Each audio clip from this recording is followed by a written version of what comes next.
দেখেন কি পরিমাণে বাতাস।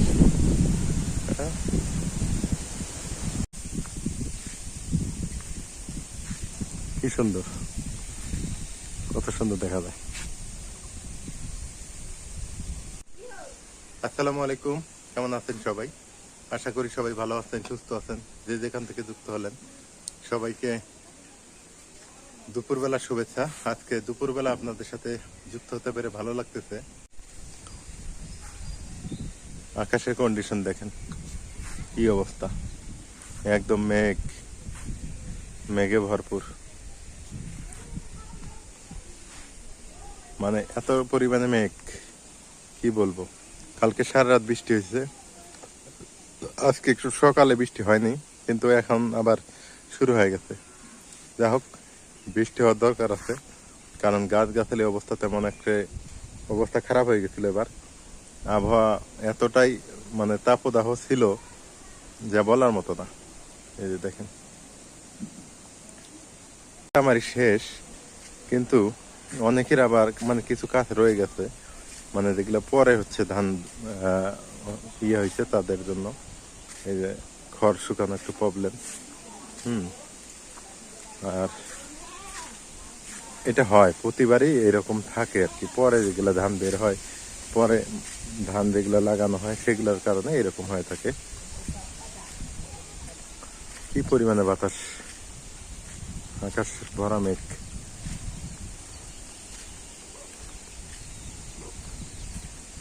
ঘূর্ণিঝড় রেমাল না কি যেন নাম দেখলাম আমি অনলাইনে, সঠিক জানা নাই।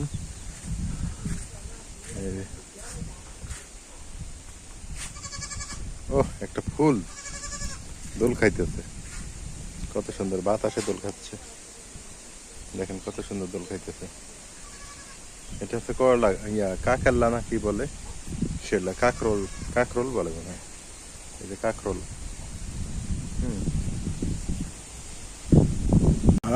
দিল মানে ঠান্ডা, মন ঠান্ডা এই বাতাসে।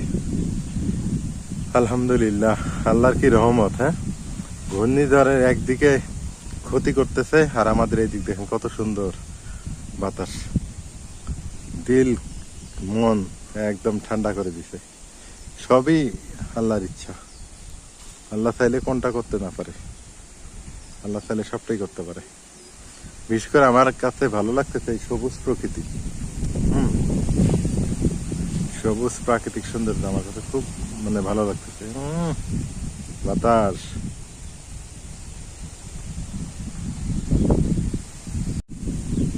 এত সুন্দর বাতাস লাগতেছে, মানে কি বলবো আপনাদের, বলে বুঝাতে পারবো না। আপনারা হয়তো শব্দ শুনতে পাচ্ছেন বাতাসে, বাতাসে এত গতি, মানে এত সুন্দর লাগতেছে যা বলার মতো না।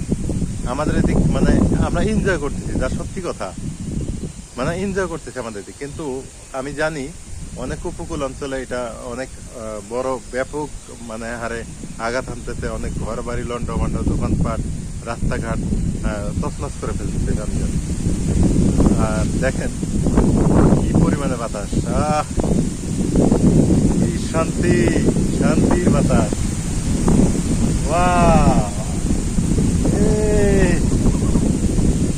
আমাকে উড়ে নিয়ে যাচ্ছে মনে হয় এইরকম বাতাস। দেখেন এত পরিমাণে বাতাস, দেখেন কি পরিমাণে বাতাস। বাতাসের গতিবেগ দেখেন।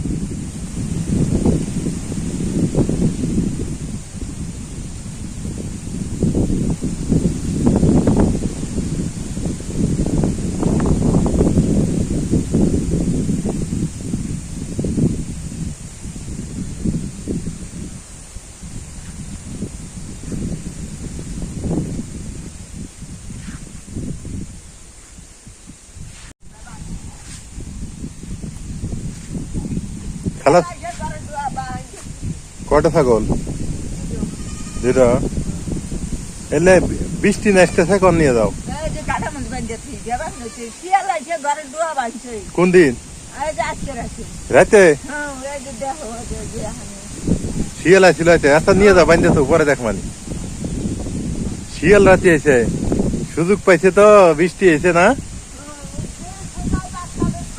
হ্যাঁ, ওই সোজায় শিয়াল সুযোগ পাইছে, শিয়াল আজকে রাত্রে নাকি আসছে, আইসা মানে ছাগল নিয়ে যাওয়ার চিন্তা ভাবনা করছিল, খালা বলতেছে। ইনি হচ্ছে আমার মায়ের মামাতো বোন, আপন মামাতো বোন।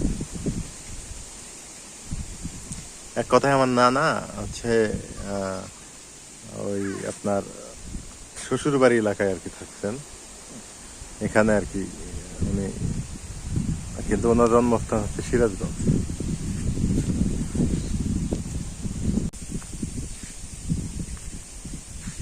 কি সুন্দর, কত সুন্দর দেখা যায়।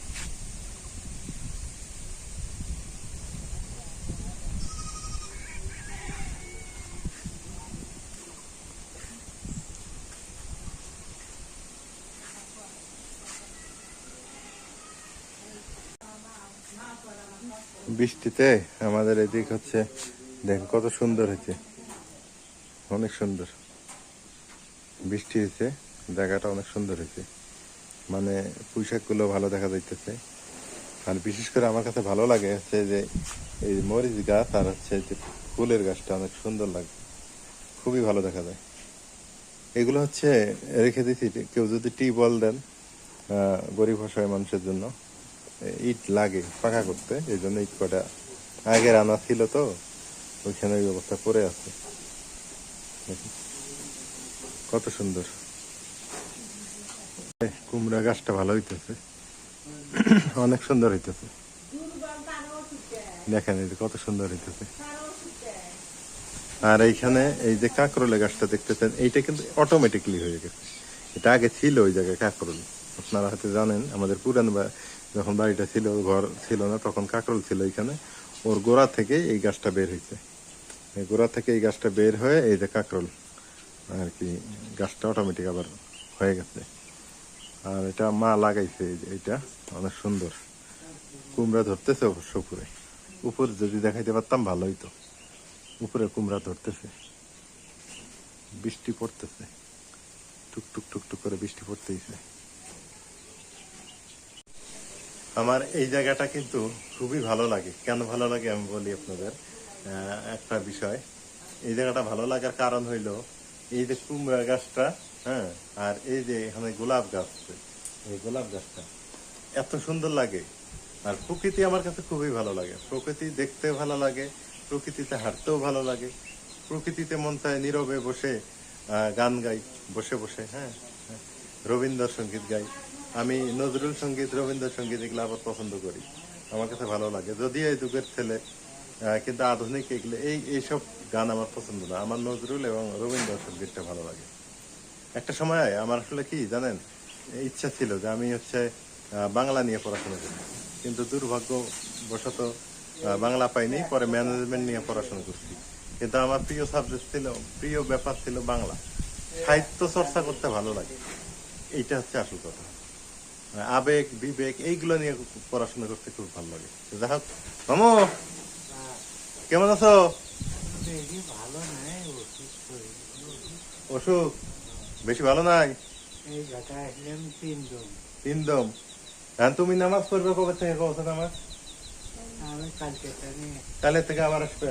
নামাজ পড়ি, বাড়িতে পড়ি, শরীর চলে না। বাড়িতে পড়ো? হাঁটতে পারি না। হ্যাঁ, এখন মন দিল ভালো করা লাগবো, নামাজ পড়া লাগবো, হ্যাঁ, আল্লাহ আল্লাহ হরা লাগবো, আসা লাগবো, বুঝছো কি করলাম? ওই মসজিদটা একটু দূরে না, হাঁটতে পারি না, বাড়িতে নামাজ পড়ি। বাড়িতেই পড়লে হবো না, মসজিদ আসা লাগবো। তাহলে মসজিদ কি জন্য দিলাম আমরা? এত টাকা খরচ করে যে সবাই সহযোগিতা করলো ইন্টারনেট থেকে, মসজিদ তো ছাদ ডালাই কমপ্লিট করে দিলাম। তোমার ওষুধ পাতি খাবো, একটা ব্যথা কি করে, অল্প পয়সা পায়। ওই তো, তারপরও আল্লাহ রহমতে যা আছে ভালো আছো, আশা রাখবো। তো মামা আসছে, এই যে মামা খাওয়া দাওয়া করলো। খাইছো? ভাত খাইছো? আচ্ছা ঠিক আছে, যাও তাহলে। হ্যাঁ, আচ্ছা যাও। তো আমার এই যে আমাদের এই গাছ গাছালি লাগানো, এগুলা কেমন দেখতেছেন? এই গাছগুলা কুমড়া গাছ, গ্রামে থাকি তো একটু টুকটাক করে একটু লাগাতে হয়, জায়গা জমি নাই তেমন, জায়গা জমি থাকলে তো বেশি করে করতাম। যতটুকু পারি আর কি চেষ্টা করতেছি।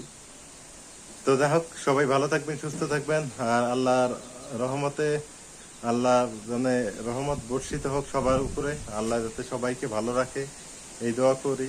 আর এই ঘূর্ণিঝড়ে সবাই সতর্ক থাকবেন, সবাই সাবধানে থাকবেন, কখন কি হয় বলা যায় না। তো আজকের ভিডিও এ পর্যন্তই। আল্লাহ হাফেজ।